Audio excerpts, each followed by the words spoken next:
Assalamualaikum warahmatullahi wabarakatuh. Sahabatku yang dirahmati Allah Subhanahu wa taala, semoga selalu dalam keadaan sehat walafiat, selalu dalam lindungan Allah dan dikabulkan segala hajat. Amin amin ya rabbal alamin. Mengenal nama Allah Subhanahu wa taala Al-Hasib. Al-Hasib adalah nama Allah Subhanahu wa taala yang ke-41. Al-Hasib artinya yang menghitung. Maksudnya dialah Allah Subhanahu wa taala yang menghitung, menghisap makhluknya pada hari kiamat. Manusia pada hari kiamat nanti terbagi kepada 3 kelompok. Kelompok pertama, orang-orang yang tidak perlu dihisap oleh Allah Subhanahu wa taala. Ada yang langsung ke surga dan ada juga yang langsung ke neraka. Kelompok kedua, orang-orang yang dihisap Allah dengan hisap yang mudah. Kelompok yang ketiga, orang-orang yang dihisap Allah dengan hisap yang teliti. Orang-orang yang sudah nyata baiknya di sisi Allah Subhanahu wa taala masuk surga tanpa dihisap, dan orang-orang yang sudah nyata jahat atau kufurnya kepada Allah Subhanahu wa taala, mereka masuk neraka juga langsung tanpa dihisap. Dan orang-orang yang ada amal baik juga ada amal buruk, inilah yang dihisap. Ada kalanya Allah Subhanahu wa taala menghisap dengan hisap yang mudah, ada kalanya dengan hisap yang teliti. Firman Allah Subhanahu wa taala, "Innallaha ala kulli syai'in hasiba." Artinya bahwasanya Allah Subhanahu wa taala atas tiap-tiap sesuatu menghisap. Segala sesuatu dihisap oleh Allah Subhanahu wa taala untuk diberi balasan yang sesuai, sampai-sampai kambing yang pernah menanduk kambing yang lain di dunia, di akhirat nanti dihidupkan oleh Allah Subhanahu wa taala. Yang dahulunya ditanduk di dunia diperintahkan untuk menanduk. Kemudian sesudah itu Allah Subhanahu wa taala berfirman, "Jadilah kalian tanah." Firman Allah Subhanahu wa taala, "Wa in kana mithqala habatin min khardalin ataina biha wa kafa bina hasibin." Artinya, dan jika amalan itu hanya seberat biji sawi, pasti kami datangkan pula pahalanya, dan cukuplah kami sebagai orang yang menghisap. Dan firman Allah Subhanahu wa taala lagi, "Faman ya'mal mithqala dzarratin khairan yarah wa man ya'mal mithqala dzarratin syarran yarah." Artinya, maka barang siapa yang berbuat amal kebaikan seberat zarah, niscaya ia akan melihat balasannya. Dan barang siapa yang mengerjakan kejahatan seberat zarah, niscaya ia akan melihatnya balasannya pula. Dan sabda Rasulullah sallallahu alaihi wasallam, "Ma min abdin yakhtu khutwatan illa su'ila anha ma arada." Artinya, tidaklah ada seorang hamba melangkah satu langkah kecuali akan ditanya apa yang ia kehendaki dari langkah itu. Untuk apakah ditanya itu? Tentu untuk dihitung. Allah Subhanahu wa taala yang bernama Al-Hasib akan menghitung segala amal sekalipun satu langkah kaki. Setelah keluar dari kubur, dihalau dan dikumpulkan ke padang mahsyar, kemudian kita diberi catatan amal. Firman Allah Subhanahu wa taala, "Fa amma man utiya kitabahu biyaminihi fasawfa yuhasabu hisaban yasira."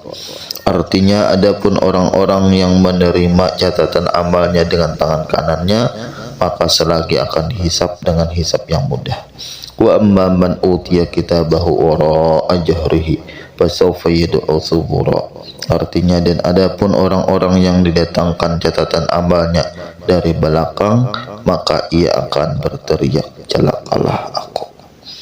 Catatan amal itu kita terima sebelum dihisap. Sesudah itu kita dipanggil Allah Subhanahu wa taala dan ditanya dengan banyak pertanyaan, dan diantaranya adalah 4 pokok pertanyaan. Pertama tentang umur, untuk apa dihabiskan. Yang kedua tentang masa muda, untuk apa digunakan. Yang ketiga tentang ilmu, apa yang telah diamalkan. Keempat tentang harta, dari mana mendapatkan dan ke mana mempergunakannya.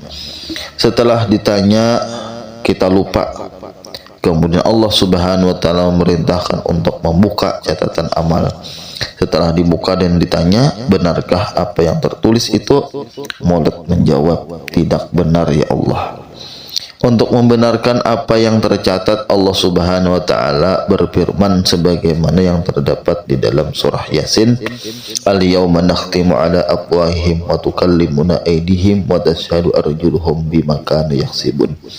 Artinya, pada hari ini kami kunci mulut mereka dan berbicara kepada kami tangan-tangan mereka, dan bersaksi oleh kaki-kaki mereka disebabkan apa yang telah mereka perbuat. Allah Subhanahu wa taala bertanya kepada tangan, benarkah apa yang tertulis itu? Tangan membenarkan. Allah Subhanahu wa taala bertanya kepada kaki, kaki pun membenarkan. Sehingga seseorang tidak bisa menghindar dari apa yang telah diperbuatnya di dunia. Itulah proses hisab bagi seorang hamba dari Allah Subhanahu wa taala yang bernama Al-Hasib. Sesudah hisab barulah Allah Subhanahu wa taala memberi balasan. Sesudah kita meyakini dengan sebenarnya bahwa Allah Subhanahu wa taala Al-Hasib, tinggal kita berusaha sesuai dengan keimanan kita, yaitu bagaimana agar kita dihisab Allah Subhanahu wa taala dengan hisab yang mudah atau tanpa dihisab sama sekali. Karena kalau sudah dihisab kita akan sulit. Sabda Nabi Muhammad sallallahu alaihi wasallam, man nufisya fil hisabi halaka. Artinya, barang siapa diteliti pada hisabnya akan celaka. Tetapi bagi orang yang dihisab oleh Allah Subhanahu wa taala dengan hisab yang mudah, tandanya akan selamat. Bagaimana supaya kita bisa melewati hisab dengan mudah, bahkan tanpa dihisab? Dalam asar sahabat disebutkan, hasibu anfusakum qabla an tuhasabu. Artinya, hisablah diri kalian sebelum kalian dihisab. Inilah cara yang mesti kita lakukan agar kita selamat dari hisab. Dan untuk menghisab diri itu, para ulama memberikan penjelasan dengan beberapa perkara. Pertama, bertobat sebelum mati. Yang kedua, menyempurnakan apa-apa yang kurang dari keperluan. Yang ketiga, mengembalikan barang milik orang kepada pemiliknya. Inilah cara menghisap diri supaya apabila mati tidak ada lagi membawa dosa dan kezaliman, lebih-lebih yang bersangkutan dengan makhluk. Dan ini salah satu cara untuk menghindari dihisap di akhirat. Kemudian cara lain untuk menghindari hisab yaitu sebagaimana yang disabdakan oleh Rasulullah SAW, wa anna talibal ilmi wal mar'atal muti'ata li zawziha wal waladal barra li walidayhi yadkhulunal jannata bighairi hisab. Dan bahwasanya penuntut ilmu dan perempuan yang taat kepada suaminya serta anak yang berbakti kepada kedua orang tuanya, mereka masuk surga tanpa hisab. Wallahu a'lam bissawab. Semoga bermanfaat dan semoga kita semua masuk surga tanpa dihisab. Amin amin ya rabbal alamin. Assalamualaikum warahmatullahi wabarakatuh.